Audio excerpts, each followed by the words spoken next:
I'm Delaney France. And I'm Thaddeus Butler, and you're watching the BVN Weekly News. This week, Sage gives us an inside look on the SCHS journalism class. Then Shasta gives National Farm City Week the spotlight. Then we get a look at sports with Hannah and weather with Annie.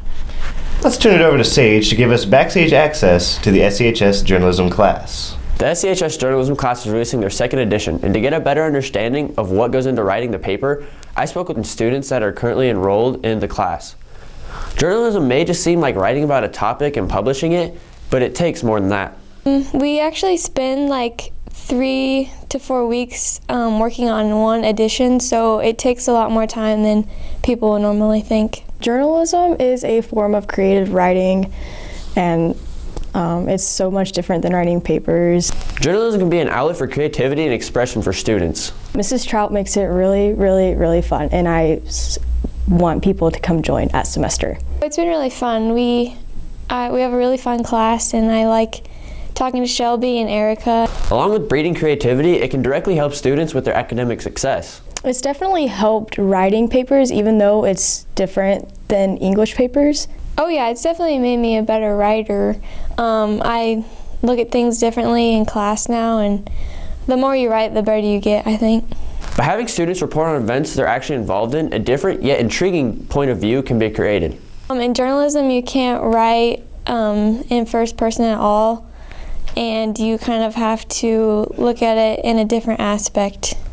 The Beaver Post has created an outlet for students to report on things they do, as well as provide the student readers with stories that are centered around them and what goes on in their life. So make sure you read the latest edition of the Beaver Post. And with that, for BBN, I'm Sage Steckline. Thanks, Sage. Let's pop over to Shasta to see the fun that goes into National Farm City Week. National Farm City Week takes place November 16th through the 23rd. Farm City Week is a holiday that recognizes and brings awareness to the gap between rural and urban agriculture. This national holiday was strategically put in place in 1955, the week before Thanksgiving, to show the effort farmers put in all year round to produce food for the people. One U.S. farmer feeds approximately 155 people per day. The holidays are a major time for food production. In fact, 46 million turkeys are consumed on Thanksgiving. Although agriculture is a major industry, many people are still unaware where their food comes from. A research study was conducted by a Washington newspaper about how many 4th and 5th graders know where their food comes from. Studies show that 7 out of 10 children in urban communities are unaware how their food gets to the grocery store. The U.S. Department of Agriculture simplifies the meaning of the gap in agriculture. The USDA stated in an article that the gap is between the producer and the consumer, meaning the farmer and whoever buys the products the farmer produces. Some agriculture associations through the nation, such as 4-H, FFA, and Farm Bureau, organize events and activities during Farm City Week in urban areas to show their support and thankfulness for the farmers that produce their food and to help people understand the agriculture industry. I spoke with Mr. Noterman, the agriculture education teacher at SCHS, about the gap between rural and urban agriculture. So is there a gap between rural and urban agriculture? Very much so. I would even go as far as saying there's still a gap between rural communities and even agriculture. Southwest Kansas and western Kansas is predominantly rural based with the small towns, and even within our small communities there's people that don't fully understand agriculture and where their food products come from. I grew up in agriculture. My entire family was in agriculture, whether it was swine production, beef production, and then a little bit of hay production. Mr. Noterman says that the agriculture industry is very important. So the biggest reason why people need to understand where their food comes from is because the agriculture, without people knowing where it comes from, agriculture is slowly disappearing. And without agriculture, we don't have any food. And people from areas where ag is not prevalent, they forget about ag and where the food comes from and why it's important to have agriculture in their lives. Mr. Noterman also clears up some controversy about swine production. Is there a big stigma or controversy within animal production and how producers produce animals, like when talking to people that don't necessarily approve of animal production? Yes, I believe there is, especially with people that don't understand how agriculture works. So the swine production is a very big one in the forefront, where majority of swine producers use what we call gestation crates, which is a small facility or small pen to house a female. And a lot of people disagree with how it's utilized. But if you look at a lot of studies show that the sows would prefer to be isolated by themselves rather than be in a big group.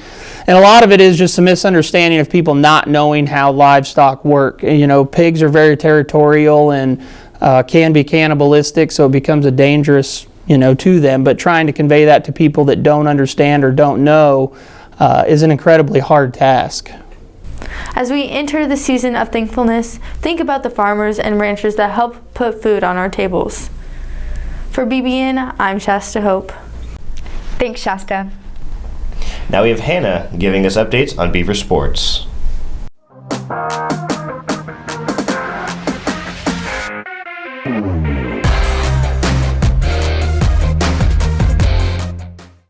For our sports feature this week, we'll be taking a look into life before we were the Beavers. Before the Beavers, we were the Coyotes. During the time of the Coyotes, our school colors were green and white. Sometime between 1916 and 1921, we switched from being the Coyotes to the Beavers. Earlier in the week, I talked with Stephanie Fisher at the museum to find out more information about how and why we became the Beavers. Hi, I'm Stephanie Fisher, the director at El Cordileo Museum and Jerry Thomas Gallery and Collection. And Hannah asked me about where the beaver came from. And that's a very interesting question. We have lots of annuals that date back to 1910, and the 1910 ones are coyotes. And so that was an interesting thing to learn about when I started here. And the colors for the mascot, I guess you would say, even though nobody referred to themselves as that, were green and white. And we have a pennant that is green and white for SCHS, and that's another interesting thing. So where did we get from green and white to blue and white to Columbia blue? So between 1910 and 1922, we have the coyote annuals and newspapers published during those 9 months of school. And then we have a newspaper called The Hummer, which appears in 1916. Where the Hummer came from, we're not exactly sure on that name. And the format of it is very much like a regular newspaper, which is different from where they were on the Coyote. The Hummer does not have a annual or yearbook that comes with it. The Coyote had a general catalog or an annual every year that featured each of the students along with descriptions of their coursework and things like that. All of these newspapers, from then up to the Hummer and then on to what became the Beaverette, include information on the classes, the faculty, athletics, short stories, poems, editorials, notices, and lots of ads from around town. The people in town actually sponsored them. And it looks like they all came out on a monthly basis, except for the Hummer. We think that maybe it came out more than once a month. So how do we get from coyotes to beavers exactly? And that's just something that we're really guessing on. Our best guess is the change from coyote to beaver has something to do with the fact that a majority of the recreation in our county was centered around what is now the lake.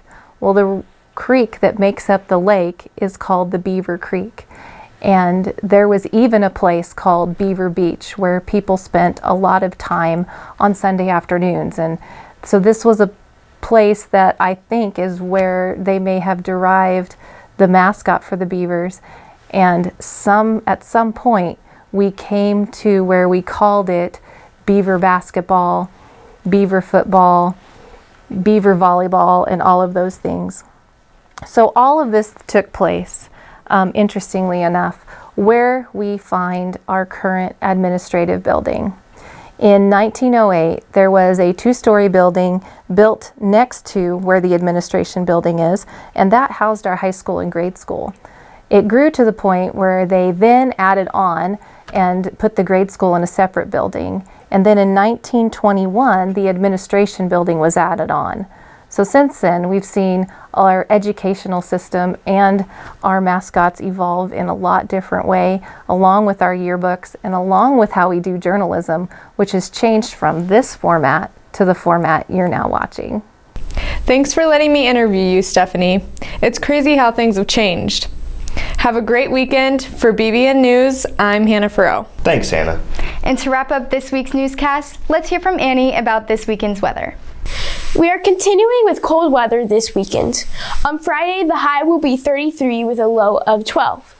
Saturday's high will be 43 with a low of 15. Sunday will be slightly warmer with a high of 53 and a low of 21. For BBN, I'm Annie Talbert. Thanks, Annie. And with that, I'm Thaddeus Butler. And I'm Delaney France. Have an amazing weekend and go Beavers.